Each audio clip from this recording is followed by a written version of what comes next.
Alright, what's going on everyone? Today I'm going to be sharing with you guys how we plan video shoots. Alright, so I've been editing since 2003. I've been doing social media marketing and working in film for about 10 years, whether it's products, music videos, documentaries. And for those of you guys hopping on for the first time on this channel, I also do a lot of original dance content with a dance company that I run called Temper Tantrum. So a lot of which, depending on the scope of the project, this video is specifically for people who are trying to either make a dance video or something that's close to a music video, because it's a much more involved process. It's not as, but even then, I would say even some of these steps are applicable to even very high concept product shoots. But I primarily do this when it comes to music videos and dance videos that I film. So the first step is usually the treatment, because that becomes essentially the Bible for the whole project that we can always reference to, and it's also a nice visual representation of the idea that you're trying to sell. Because I've had a lot of conversations that just say, "Oh, listen to the song," and then they try to use a whole bunch of words and say like, "I imagine this here, imagine this here," and I can imagine that, but then it eventually gets to the point where it's information overload, and I'm a visual person. I need to see what you're talking about, because I'm interpreting what you're sharing differently from what you're seeing. And if I'm interpreting it differently, the 5, 10 other people who might be working with you with this project are probably going to see it differently. So having a treatment immediately, I would say, makes it tangible, or even more, it solidifies your concept, because now people see exactly what you're going for, at least, or something close to what you're looking for. And making a treatment can answer a lot of questions. What's the mood you're going for? What's the mood board, the wardrobe, the locations, and a lot of the stuff that we do has narratives, or what are the different plot points, or even the storyboards are in there. The treatment immediately has to sell the vibe and the look, the feel that you are trying to convey. One of the main things that we have in our treatment is, at the end of this, what do you want people to feel? And that kind of helps align something artistic and also trying to make sure that it lands. Because at least for me, at the end of the day, I want people to, when we create stuff, I would like people to feel something. I would like my art to resonate with people. I would like these, even if it's a product video, I want it to resonate with someone. But if I don't identify what that is first, then it's open interpretation, and that kind of helps dictate what I'm trying to do here. If I want people to feel sad, I'm not gonna put a fucking gag in the middle of the video. I mean, unless it's like, I'd say, a pattern interrupt and then brings it back. But there's certain ways to go about it. But again, that kind of helps dictate of what dictate the actions we're going to be doing after. The next thing that we do is, man, I'd say before scouting, we look for locations, which I think is one of the time-consuming parts. Again, depends on the scope of the project. Be considerate of your locations. Also, try to be flexible as well. One of the videos that we did for Temper Tantrum was a loft party, and it was originally supposed to be a bar. Like, the whole story was supposed to happen at a location of a bar, but that bar shut down before we can even use it. So we had to change the story, that instead of a bar or nightclub kind of scene, it became a loft party. Sometimes your idea evolves and changes as you go through pre-production. Look at locations, find the ones that resonate as close as possible with your vision. The same goes with your wardrobe. I'm not a wardrobe person, so I can barely speak on that. Though the thing that I do have in terms of what I leverage wardrobe for is motifs. Some characters would wear a specific color, and it would change by the end of the story. That's all I have to really say about that. I'm not the best in terms of the wardrobe, but it's more that end would be probably for someone who is more experienced on that. If at best, I'd probably use old music videos, or if I'm trying to get to put this treatment quickly, I'd probably use AI. There was a time we had a 2-week turnaround time for a music video. I had a meeting with a client, and I had to put together the treatment quickly. Like, there was initial conversation and probably setting up a meeting right away to put together the treatment. and I had to use AI to put together the treatment, some of the initial storyboards, just to sell them on the idea. If I didn't have this treatment, they probably would have hesitated and not gone with it. All right, so the next thing is scouting and test shots. I would almost say, like, it depends. I'm gonna get a little bit nuanced there because yeah, scouting and test shots. You want to see the location, have your cameras, do whatever you need to do test shots of, I'd say, like, ideal visuals or key like shots that you want to have.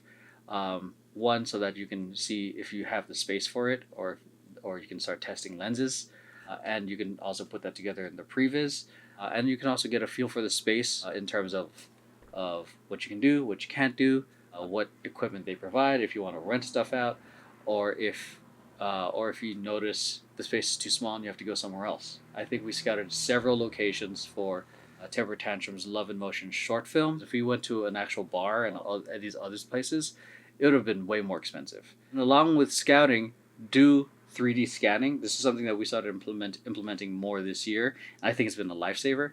So 3D scan the place. We use Polycam.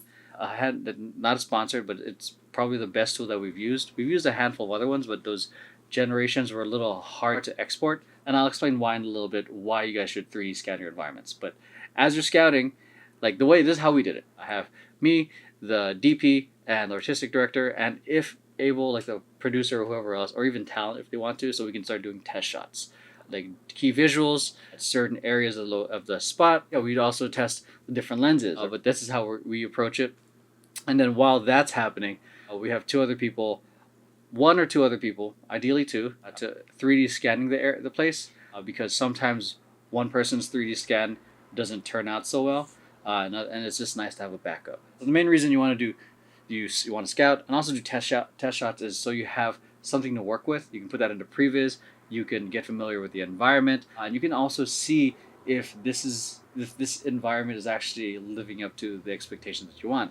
And if it does, cool, lock it in as a location you want to film at. If not, you just move on to the next one. So the next thing we do is we take that 3D scan that we had and we import it into Blender, and then import it into a video game called Cinetracer.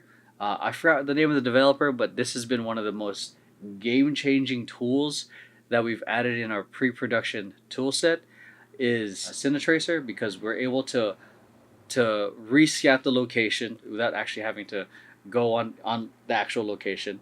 The great thing about actually scouting is you can actually feel the kinesthetic energy and just being there and kind of experience being there yourself. The great thing about having a digital set is that you can scout it again and again and again, and you don't have to call like the rest of your team to try to go there. You just go there whenever the hell you want. And the upside with that too is you can do more test shots. So again, us working with 25 dancers or multiple dancers, we want to make sure we can fit people not just in the room but in the frame, but also be considerate of how much space the cam operator has. So there's a lot of practical reasons, because on a test shoot we're not going to have all of us there.